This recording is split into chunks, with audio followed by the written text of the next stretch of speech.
दूसरी लहर अभी खत्म नहीं हुई और तीसरी लहर की चेतावनी दी जाने लगी है। जानकार कहते हैं कि तीसरी लहर से बचने के लिए सबसे महत्वपूर्ण तरीका यह है कि उसके आने से पहले ही देश में ज्यादा से ज्यादा लोगों को टीका लग जाए, यानी सभी लोग वैक्सीनेट हो जाएं। और इस मामले में ब्रिटेन से हम सीख भी ले सकते हैं, जहां पर वैक्सीनेशन ने कोरोना की तीसरी लहर के असर को काफी हद तक कम किया है।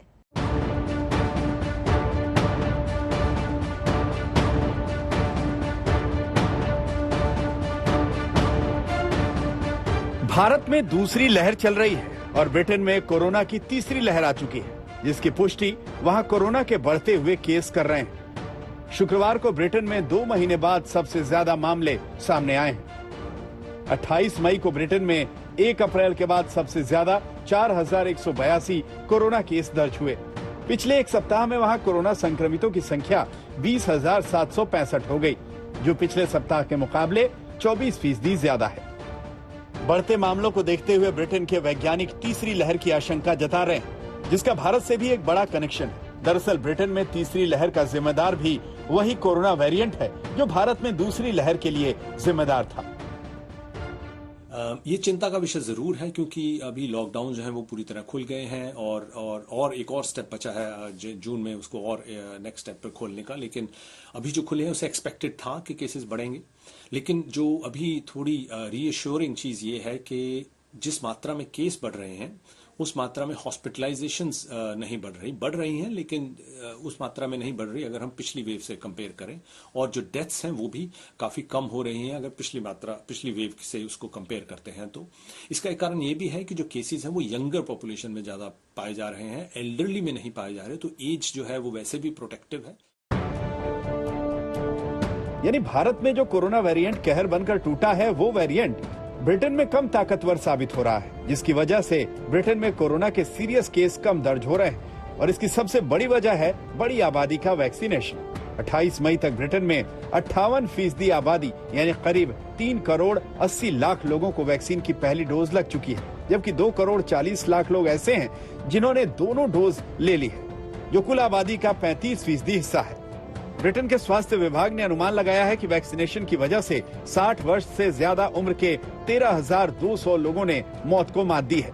ब्रिटिश विशेषज्ञों का कहना है कि ब्रिटेन में जिन लोगों को दोनों वैक्सीन की डोज लग चुकी है, उनको कोरोना संक्रमित होने पर अस्पताल में भर्ती करवाने का चांस सिर्फ 20% है। यानी ब्रिटेन में कम वक्त में ज्यादा से ज्यादा वैक्सीनेशन के जरिए कोरोना की तीसरी लहर से होने वाले नुकसान को कम से कम करने में कामयाबी हासिल की है। में हॉस्पिटलाइजेशन और डेथ्स जो है वो कम हैं थर्ड वेव की। इसका एक कारण ये भी माना जाता है कि जो एल्डरली हैं या जो जिनकी इंक्रीजिंग एज है उनको वैक्सीन लग चुकी हैं, 2 डोजेस भी लग चुकी हैं। बहुत लोगों को 70% के करीब को सिंगल डोज लग चुकी है यूके में। तो वो भी माना जा रहा है कि वो जो वैक्सीनेशन है वो बीमारी होने को तो उतना नहीं रोक रही, लेकिन उसकी जो सिवियरिटी है और जो डेथ्स होती हैं उसको वो बड़ी मात्रा में शायद रोक पा रही है, और उसी का हम रिजल्ट देख रहे हैं। इसका मतलब ये है कि जो थर्ड वेव अगर यूके में और फैलती है तो उम्मीद ये है कि उसकी जो घातकता है वो काफी कम होगी, और जो वैक्सीन्स हैं उसका बहुत बड़ा रोल रहेगा हमें तीसरी वेव की जो शक्ल है उसको पूरा बदलने में, या कि हम कहें कि उसको बहुत ही मिनिमम रखने में। ब्रिटेन एक परफेक्ट उदाहरण बनकर उभरा है इस बात का कि अगर ज्यादा से ज्यादा लोगों का वैक्सीनेशन किया जाए तो भारत में भी तीसरी लहर का उतना असर नहीं दिखेगा जितना दूसरी लहर में दिख रहा है। लेकिन भारत में वैक्सीनेशन प्रोग्राम की सांसें फूल रही हैं। भारत में अब तक करीब 20 करोड़ 89 लाख लोगों को वैक्सीन लग चुकी है, जो कुल आबादी का करीब 15% है, जिसमें से सिर्फ 4 करोड़ 14 लाख लोगों को ही वैक्सीन की दोनों डोज लगी है। यानी सिर्फ करीब 3.1% आबादी का ही वैक्सीनेशन पूरा हो पाया है। 18 से 44 साल की उम्र के करीब 1.5 करोड़ लोगों को ही वैक्सीन लगी है। जानकार कहते हैं कि अगर यही रफ्तार रही तो भारत की पूरी आबादी को वैक्सीन देने में 4 साल लग सकते हैं, जबकि कोरोना की तीसरी लहर इसी साल आने की भविष्यवाणी की जा चुकी है। यूनाइटेड किंगडम में देखें तो वहां पर 50% से ऊपर लोगों को वैक्सीन की पहली डोज दी जा चुकी है। बहुत ज्यादा लोगों को दूसरी डोज दी जाए, इसके लिए एस्ट्राजेनेका की वैक्सीन का डोज गैप यूके सरकार ने फिर से कम कर दिया है। भारत में ये गैप अब भी 12 से 16 हफ्तों का है। भारत के सामने वैक्सीन लाना एक बहुत बड़ी चुनौती है और B1617.2 नामक वेरिएंट जो यूनाइटेड किंगडम में भी दिख रहा है लेकिन भारत में भी दिख रहा है, तीसरी लहर को दस्तक देता हुआ दिखाई देता है।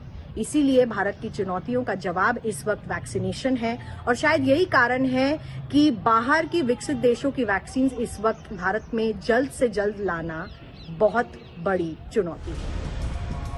यानी तीसरी लहर को मात देना है तो उसके आने से पहले ज्यादा से ज्यादा लोगों को वैक्सीन की डोज लगवानी पड़ेगी, जिसके लिए ज्यादा से ज्यादा वैक्सीनेशन सेंटर खोलने की जरूरत है। लेकिन एक कड़वा सच ये है कि वैक्सीन की कमी से मौजूदा वैक्सीनेशन सेंटर भी बंद करने की नौबत आ चुकी है। दिल्ली से मिलन शर्मा के साथ आज तक ब्यूरो।